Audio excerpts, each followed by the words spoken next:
At the dawn of the 17th century, the world stood on the precipice of change.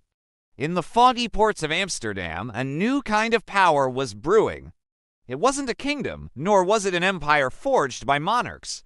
It was an idea born in the whispers of merchants in candle-lit guild halls, hammered into existence alongside the massive hulls of new ships and charted on maps filled with unexplored oceans. This new force was a corporation, one destined to reshape the world. Before 1602, the Dutch spice trade was a chaotic and risky affair. Numerous small, competing companies sailed to the east, often fighting each other as much as their Portuguese rivals.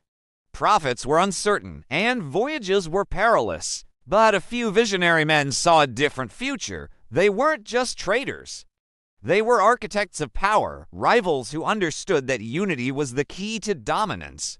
Enter Johan van Oldenbarnevelt, the powerful statesman of the Dutch Republic. He saw the economic fragmentation as a national weakness. He pushed, prodded, and persuaded the fiercely independent merchants from the great port cities Amsterdam, Zeeland, Delft, Rotterdam, Hoorn, and Enkhuizen to set aside their rivalries. Men like Isaac Lemaire, a brilliant but notoriously difficult merchant, and Peter van den Broek, a young adventurer who would become a legendary trader, were among those who gathered in smoky, candlelit rooms. They were visionaries, speculators, and patriots, all driven by the lure of immense wealth. After years of intense negotiation, they reached an agreement. On March 20th, 1602, in a grand wooden hall, a charter was signed. With a single stroke of a pen, the Dutch Republic united its merchant powers, and the Verenigde Compagnie, the United East India Company, or VOC, was born. Bells rang out across Amsterdam as the news spread. This charter was revolutionary. It granted the VOC a 21-year monopoly on all Dutch trade east of the Cape of Good Hope and west of the Strait of Magellan. More than that, it gave the company quasi-governmental powers. The VOC could build forts, sign treaties with foreign rulers, maintain its own private army and navy, and even administer justice in its territories. To manage this colossal enterprise, a unique power structure was created. The company was decentralized, organized into 6 chambers, each representing one of the major port cities that had contributed capital. The Amsterdam chamber was the largest, contributing half the initial investment, but the smaller chambers ensured that power wasn't entirely concentrated in one city.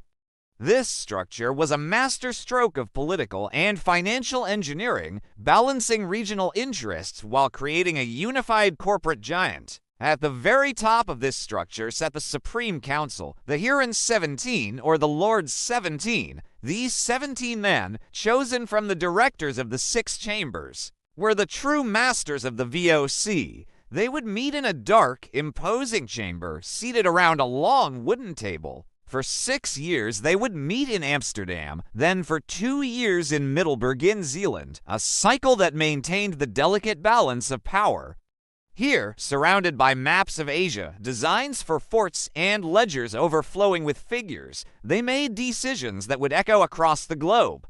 They were a shadow government. Their authority derived not from royal bloodlines, but from capital. The Heeren XVII determined the size of the fleets, the amount of cargo to be traded, the prices for spices, and the dividends paid to their shareholders. They issued orders to generals, governors, and diplomats thousands of miles away. They were the board of directors of the world's first multinational corporation, accountable only to their investors. This structure also gave birth to another groundbreaking innovation, the world's first publicly traded stock. For the first time, ordinary citizens from wealthy merchants to humble artisans could buy a share in the VOC's ventures, becoming part owners of this global enterprise. The Amsterdam Stock Exchange became the bustling heart of a new financial world where the fortunes of the company were traded daily. This influx of capital gave the VOC financial power that no single monarch could match. With its charter in hand and its coffers full, the VOC unleashed its power upon the world. Massive fleets bearing the company's iconic monogram sailed across stormy oceans. They didn't just trade, they conquered. They drove the Portuguese from the Spice Islands, established a vast network of forts and trading posts from the Cape of Good Hope to Japan, and imposed their will on local rulers.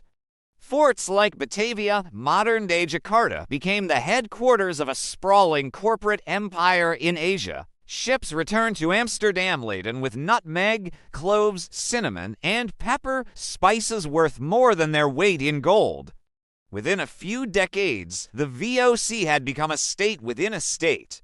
It commanded over 150 merchant ships, 40 warships, an army of 10,000 soldiers, and employed tens of thousands of people. Its annual revenue dwarfed that of many European nations.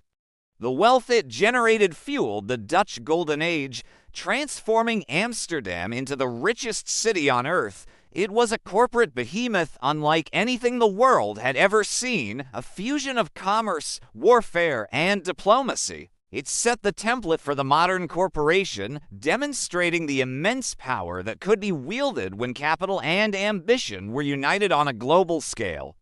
As the sun rises over the bustling harbor of Amsterdam, casting a golden light on the forest of masts, we see the legacy of these men. Born from ambition, governed by capital, and powered by global reach, the Dutch East India Company was more than just a business.